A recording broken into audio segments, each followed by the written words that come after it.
Harakati za Mwikenda zinakuletea yaliyojiri wakati mkurugenzi mkuu wa shirika la reli Tanzania TRC Masanja Kadogosa akizungumza na waandishi wa habari kwenye ukumbi wa idara ya habari Maelezo Dodoma kuhusu mafanikio na mwelekeo wa shirika hilo ndani ya miaka minne ya serikali ya awamu ya 6 inayoongozwa na Rais Dr. Samia Suluhu Hassan. Yanga Mchuchuma. Ndio story moja very interesting. Mwaka 1997. Mwaka 1997 nilikuwa chuo kikuu cha Dar es Salaam mwaka wa pili. Nilienda kufanya field NDC. Na wakati huo mkurugenzi mkuu wa pale DG alikuwa Colonel Simbakalia retired. Na alikuwa sio wa kwanza mimi kumwona machoni kwangu. Very interesting From mrefu. Usiona mwanajeshi yule.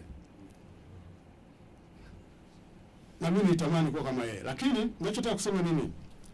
97 Yanga Mchuchuma ilikuwa inazungumzwa kama inaanza kesho. Lakini naweza nikawaambia kwa sababu bahati nzuri kuna baadhi ya sehemu mheshimiwa Rais alipokuwa na mimi na kuwepo mambo ya reli haya kama nenda mambo ya reli. For the first time kwa watu wa kusini unaweza kuona kwamba tunaweza kuanza very soon ujenzi wa kule. Kutokana na watu ambao wanakuja. Tulifanya presentation moja na mheshimiwa Rais ndio alikuwa mwenyekiti. Kulikuwa Morocco kama sikosei. Kwa ajili ya kutafuta fedha. Rais mwenyewe wa nchi anaenda kutafuta fedha. Na nakumbuka wakati ule wale ambao walionyesha interest ya kutaka kutoa pesa, tulipata almost karibu bilioni, almost 2.2 bilioni. Ujenzi wa kule na pesa inahitajia nyingi kidogo. Lakini kwa juhudi ambazo naziona zinazoendelea ndani ya serikali, ujenzi wa kusini wa kale mkoa wa Kula, tutaanza ujenzi wa kusini. Ni wakati pekee ambao naweza nikasema with confidence. So nitamwona mkuu wa nchi yeye mwenyewe anakwenda kusema nataka hii reli ijengwe. Ni jambo tofauti kidogo. Nimekuwa miaka 10 reli TRC sasa naingia mwaka wa 10 sasa hivi. I mean what I'm saying.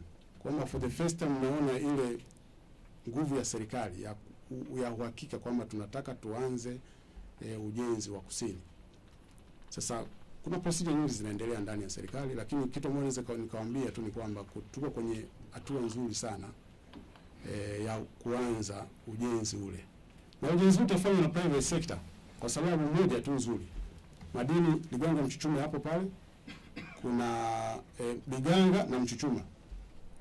Maana yake tunafuta kazi already, mzigo upo. Sio kama ile ya kati kwamba tunajenga itastimulate bandari itakuwa efficiency, mzigo itaongezeka, reli itapata mzigo. Kule mzigo tayari ipo.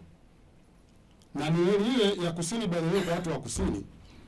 Ina historia kidogo. Ile reli ilikuwa ni reli ambayo walikubaliana wakuu wa nchi. Wakati ule marehemu Mkapa, leo mwanawasa wa Zambia, bingwa wa Msalika wa Malawi na mzee Chisano. Katika watu watatu walishatangulia mbele za haki, mmoja ndio bado yuko hai. Na lengo ile sio tu inahudumia watu wa kusini. Inahudumia Malawi, Zambia, sehemu ya Zambia na Mozambiki. Ni reli ya kimkakati kwa maana ya SADC. Kwa hiyo kuijenga is not an option, just a matter of time. Kama nchi lazima tujenge ile reli. Aliyekuletea tukio hili kutoka hapa makao makuu ya nchi Dodoma ni mimi Richard Mwikenda wa Kamanda wa Matukio Online TV.